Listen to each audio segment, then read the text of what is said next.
নমস্কার, মিষ্টির কিচেনে আপনাদের সবাইকে স্বাগত।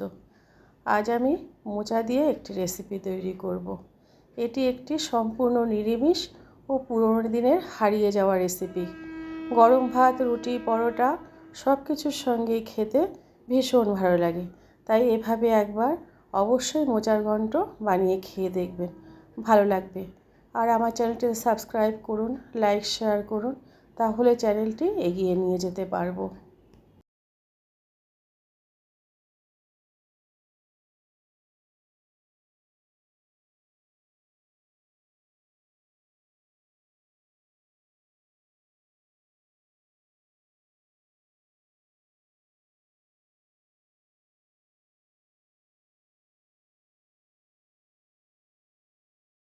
প্রথমে আমি উপকরণটা একটু দেখিয়ে দিচ্ছি। এখানে আছে মোচা। মোচাটা আমি নুন দিয়ে সেদ্ধ করে ভালো করে চটকে রেখেছি। জলটা আমি ফেলে দিইনি, জল শুধু রেখে দিয়েছি। আছে টুকরো করা আলু, সেদ্ধ করা ছোলা, এখানে আছে ফোড়নের জন্য গোটা জিরে, তেজপাতা, আর এখানে আছে আদা, সাদা জিরে আর কাঁচা লঙ্কা পেস্ট করা।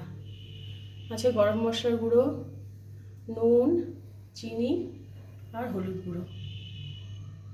কড়াইতে সর্ষের তেল গরম হয়ে গেছে। প্রথমে আমি আলুগুলো ভেজে নেব।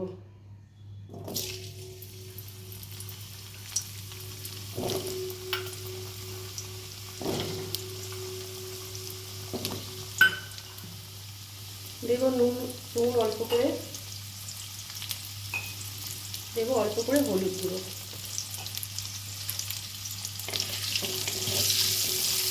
আলুগুলো আমি লাল লাল করে ভেজে নেব।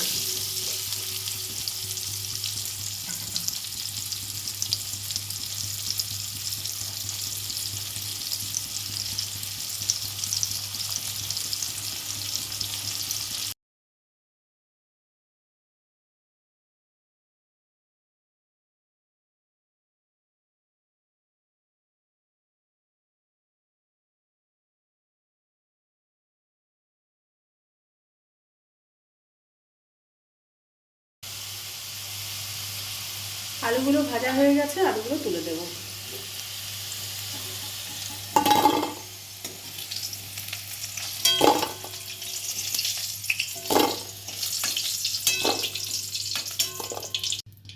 এই তেলেতে আমি গোটা জিরে ফোড়ন দেব,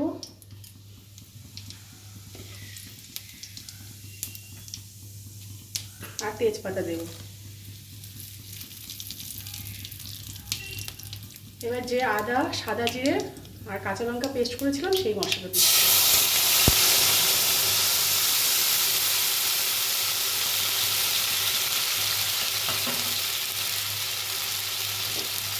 দেবো পরিমাণ মতো হলুদ গুঁড়ো। নুন আমি অল্পই দেবো, মোচা সেদ্ধর সময় নুন দিয়েছিলাম। আর দেবো পরিমাণ মতো চিনি।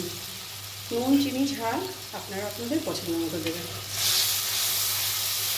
এবার মশলাটা আমি একটু ভালো করে কষিয়ে নেব।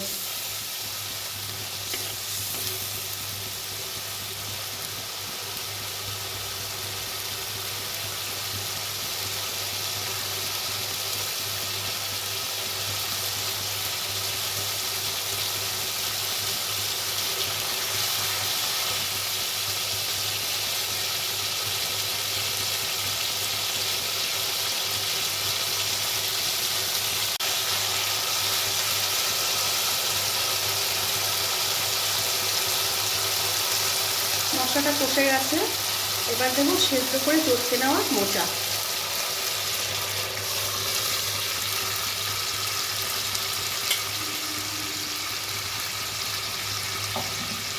দেবো সেদ্ধ করা ছোলা, দেবো ভেজে রাখা আলু।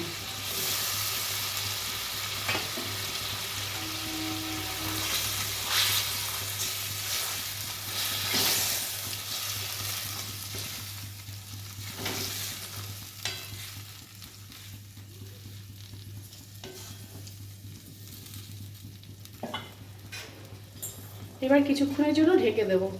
আলুটাও সেদ্ধ হবে, জলটাও শুকিয়ে যাবে। কিছুক্ষণ ঢাকা দিয়ে রেখেছিলাম, এবার ঢাকাটা তুলে দেবো।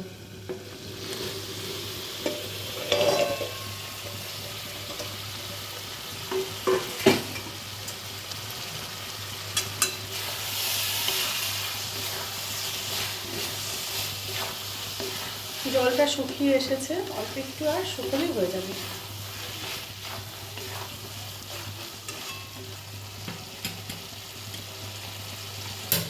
এবার দেবো গরম মশলার গুঁড়ো।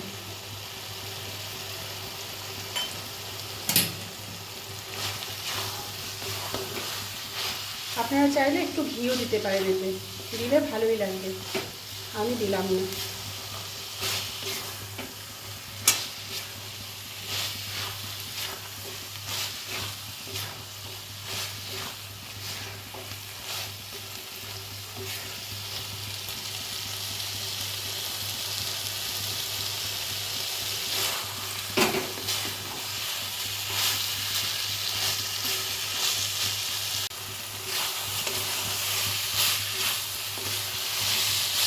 মোচার জলটাকে ভালো করে শুকিয়ে নেব, না হলে খেতে ভালো লাগবে না।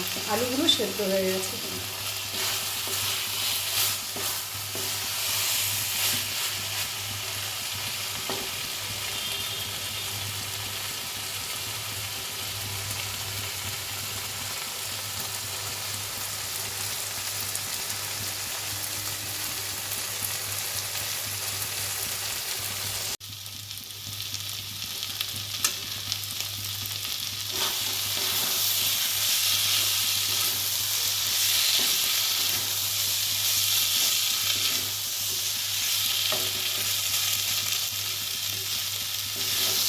মোচার জল একদম শুকিয়ে গেছে, মোচার ঘন্ট হয়ে গেছে।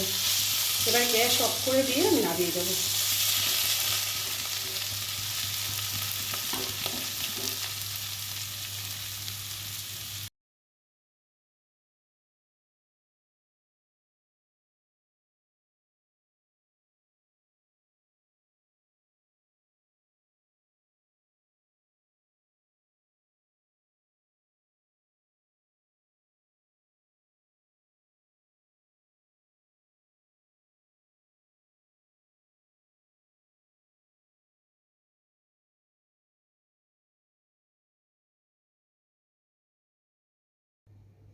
এভাবে একবার ছোলা দিয়ে মোচার ঘন্ট বানিয়ে খেয়ে দেখবেন, খেতে ভীষণ ভালো লাগে।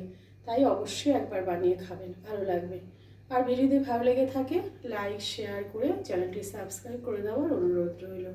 সবাই ভালো থাকবেন, সুস্থ থাকবেন। ফিরে আসবো আরেকটি রান্না নিয়ে।